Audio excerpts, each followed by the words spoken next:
తెలంగాణ రాజకీయాల్లో టీఆర్ఎస్ అనే 3 అక్షరాలు కేవలం ఒక పదం కాదు, అదొక సునామీ. 14 ఏళ్ల ఉద్యమ ప్రస్థానంలో ప్రజల గుండెల్లో గుడి కట్టుకున్న ఆ పేరు ఇప్పుడు మరోసారి రాజకీయ వర్గాల్లో తీవ్ర కాకరేపుతుంది. జాతీయ రాజకీయాల కోసం పేరు మార్చుకున్న బీఆర్ఎస్ గా అవతరించిన కారు పార్టీ ఇప్పుడు మళ్లీ ఆ పాత పేరును కాపాడుకునే పనిలో పడిందా? మాజీ ఎమ్మెల్సీ కల్వకుంట్ల కవిత కొత్తగా పెట్టిన టీఆర్ఎస్ తెలంగాణ రక్షణ సేన పార్టీకి పాత టీఆర్ఎస్ కు మధ్య మొదలైన ఈ అక్షర సమరం వెనుక అసలు కథ ఏంటి? టీఆర్ఎస్ పేరును ఎవరికి ఇవ్వొద్దంటూ కేంద్ర ఎన్నికల సంఘానికి వెలువెత్తిన 700 ఫిర్యాదుల మతలబేంటి? కల్వకుంట్ల కవిత తన రాజకీయ పార్టీకి టీఆర్ఎస్ అని నామకరణం చేయడంపై బీఆర్ఎస్ తీవ్ర అభ్యంతరం వ్యక్తం చేసింది. ఈ మేరకు కేంద్ర ఎన్నికల సంఘానికి అధికారికంగా ఫిర్యాదులు పంపింది. 14 ఏళ్ల సుదీర్ఘ ప్రత్యేక రాష్ట్ర పోరాటంలో టీఆర్ఎస్ అనే పేరు తెలంగాణ ప్రజల సెంటిమెంట్ తో, భావోద్వేగాలతో పెనవేసుకుందని బీఆర్ఎస్ తమ ఫిర్యాదులో స్పష్టం చేసింది. తాము పార్టీ పేరును బీఆర్ఎస్ గా మార్చుకున్నప్పటికీ గ్రామీణ స్థాయిలో ప్రజలు ఇప్పటికీ తమను టీఆర్ఎస్ గానే గుర్తిస్తున్నారని ఈసీ దృష్టికి తీసుకెళ్లింది. కవిత పార్టీకి ఆ పేరు కేటాయిస్తే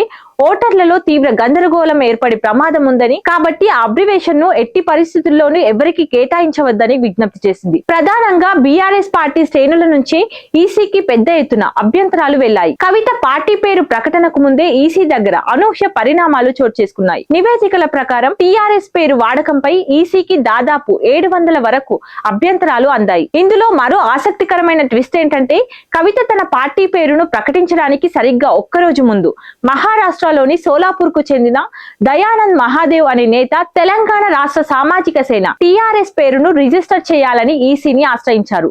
ఎన్నికల సంఘం నిబంధనల ప్రకారం పార్టీ పేరుపై అభ్యంతరాల స్వీకరణ కోసం పత్రికల్లో నోటిఫికేషన్ ఇవ్వాల్సి ఉండగా ఆ సోలాపూర్ నేత ఆ ప్రక్రియను కూడా పూర్తి చేశారు. మరోవైపు తెలంగాణ రాజ్య సమితి అనే మరో పార్టీ సైతం కవిత పార్టీ పేరును టీఆర్ఎస్ గా వాడటంపై తీవ్ర అభ్యంతరం వ్యక్తం చేస్తూ ఈసీకి ఫిర్యాదు చేసింది. ఏప్రిల్ 25వ తేదీన హైదరాబాద్ శివారులో భారీ బహిరంగ సభ నిర్వహించిన మాజీ ఎమ్మెల్సీ కల్వకుంట్ల కవిత తొలుత తన రాజకీయ పార్టీ పేరును తెలంగాణ రాష్ట్ర సేనగా ప్రకటించి ఆ తర్వాత ఎన్నికల సంఘం రికార్డుల పరిశీలనలో రాజకీయ పార్టీగా తెలంగాణ రక్షణ సేన పేరుతో ప్రాథమిక గుర్తింపునిచ్చింది. అయితే తుది గుర్తింపు ఇచ్చే క్రమంలో చట్టబద్ధంగా అభ్యంతరాలు స్వీకరించే దశకు చేరుకునేసరికి ఊహించని రీతిలో కవిత పార్టీకి ఈ ఆటంకాలు ఎదురయ్యాయి. బీఆర్ఎస్ సహా ఇతర పార్టీల నుంచి వచ్చిన అభ్యంతరాలపై కేంద్ర ఎన్నికల సంఘానికి చట్టబద్ధమైన వివరణ ఇచ్చేందుకు కవిత పార్టీకి చెందిన ప్రతినిధులు, న్యాయవాదులు ప్రస్తుతం సన్నద్ధమవుతున్నారు. ఎన్నికల సంఘం ఈ ఫిర్యాదులను ఎలా పరిగణలోకి తీసుకుంటుంది? కవిత తన పార్టీ పేరును నిలబెట్టుకుంటారా లేదా అన్నది ఇప్పుడు